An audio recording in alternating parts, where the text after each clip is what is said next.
Assalomu alaykum, hurmatli fermerlar, bog'bonlar, dehqon akalar. Bugun mana 14-may, Xudo xolasa Surxondaryo viloyati Sho'rchi tumaniga tashrif buyurdik. Abdurashid akam oldiga keldim. Abdurashid akam meni fermer akani oldiga olib keldi. Bizni Herbo Gold mahsulotimizdan foydalangan dalani ko'rib turibsizlar. Xudo xolasa juda ham chiroyli holatda paxtani mana o'zi qo'ygan. Mana o'tlari kuyib tamom bo'lgan. Abdurashid aka, Sho'rchi tumanidagi mana Damarq Ko'rka fermer xo'jaligimizni rahbari rahmatulloh aka tuzatdi. Bu dalaga Herbo Gold'imizda 150 ta ikkalasini mana o'qildiz, topi gildizni, agri, qamish, g'umaylarga mana qo'y tikan, sho'ra, mana shunday yaproq bargli degan o'tlarga girbist qo'llaganmiz. Mana 4-may kuni 2026-yil. Shunda mana 4-may kuni qo'llaganimizda mana tagidagi mana o'qildiz bo'lgan. Mana ishlashdan to'xtab qolgan hammasi paxtaning tagida mana qo'shqator paxta. Tagidagi ishlovlar to'xtagan hammasi. Degan o'tlar hammasi to'xtagan. 4-may kuni qo'lladikda 5-maydan boshlab buni suvladik. Hammasi shu mana sug'urib ko'rsangiz ko'plar o'lgan mana tagidan qarang, qorayib, tomir yo'q. o'zi to'xtagan mana. Agar bugungacha sepilmay turganda Eksperimentga joy tashab ketganmiz deb tashlagan. aytuvdinglar. Mana hozir ko'rsatamiz. Mana bu o'tlarni qarang, mana o'qildiz, qarang. Aha. Joyida to'xtagan. Paxtamizga unday ziyon bermagan. Abdurashid aka, gektar rasxodi qanchadan berildi? Rasxodiga Herbomizda 330 grammdan 350 grammgacha mana Herbo Gold'da ishlaganmiz. Bu yaproq bargli paxtani g'o'zani ichidagi begonotlarga qo'llaganmiz. Ana endi eksperiment uchun Molarni ham ko'rsatib qo'yay Abdurashid aka. Qizarib mana tamom bo'lgan bo'lar. Endi mana Eksperimentga tashab ketgan joy ekan, 4 metrga 4 metr deb aytishyapti, fermer akam ham aytyapti. Mana holat. Abdurashid aka bu yerda hamotdan ko'rinyapti hozir. bor berdim. Avvalan dalan holati fermer akam aytyapti, shunaqa bo'lardi. Mana hamma o'qildizimiz ham Hammasi turibdi mana, bo'ylari o'sib ketgan. Ko'rishingiz mumkin. qo'y tutgan, mana otgan. Mana hammasi turibdi begonotlarimiz.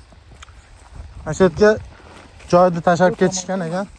Agar sepilmaganda mana shu holatda dala shunday bo'ladi. Hozir Aka, bu qaysi fermer xo'jaligi? Bir uni ham aytib o'tib keting. Damarq Ko'rka fermer xo'jaligi Sho'rchi tumani ijtimoiy hududda joylashgan. Damarq Ko'rka fermer xo'jaligi. Surxondaryo viloyati. Abdurashid aka, zeligimiz qanchadan sepilgan aka? 1 litrdan gektar. Zelig 1 litr, Herbo Gold Herbo Gold 330 dan 350 grammgacha qo'llagan. 350 grammgacha Herbo Gold sepilgan. Paxta dala maydonini ko'rib turibsizlar. Avvalgi holat shunaqa edi ekan. Fermer akamiz aytayapti. Avval holat xuddi shunaqa edi. Herbo Gold sepilgandan keyin Agar girbistlar sepilmaganda hozirgi holatda mana shunday o't bosib turgan bo'lardi. Agar ishlov berilmagan holatda turgan bo'ladi. Mana endi hozir girbist sepilgandan keyingi holat mana bu yerga hamma tomon girbist sepkamiz 100%. Begonotlar Ayniqsa mana qo'shqatarni orasidagi o'tni tozalab olish qiyin masala. Mana o'rtadagi o'tni mana qarang, shularni hozir paxta qatori bularni tozalab bo'lmasdi mana shu. Buni umuman tozalashdan kerak yo'q. Ana endi hozir molar ham mana maytlar ham hurmatli fermer akalar toza bo'lib mana chiroyli bo'lgan.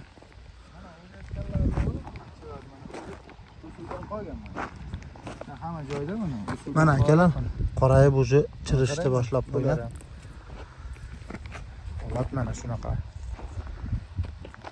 Qo'shqatorda orasidagi o'tini o'ldirish qiyinroq bo'ladi, Abdurashid aka.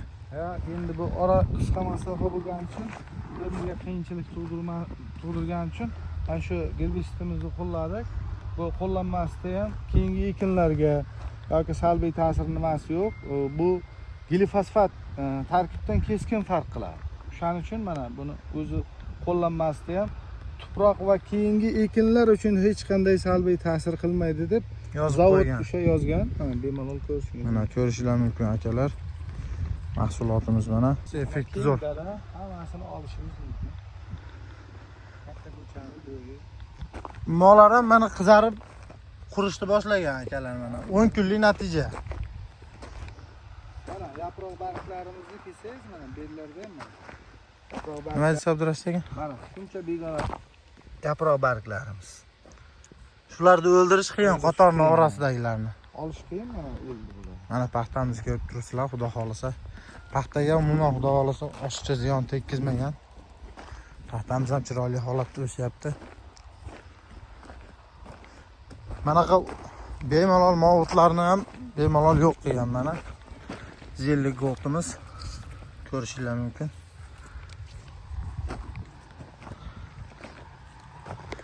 Abdurash aka, xudo xolasa jicha paxtani bo'yi o'sgandan keyin qaysi ozuqalardan bersak bo'ladi akamizga? Xudo xolasa bizda hozir ozuqalarimiz juda turi ko'p. Yangi Kelgan mahsulotlar, laykerlarimiz kirib kubkalar. Ular hamma ozuqalarimiz amino kislotali ham, amofosi yuqori gellarimiz 70% gacha. Fermerlarimiz bilan birgalikda o'shalarni xudo xolasa qo'llaymiz.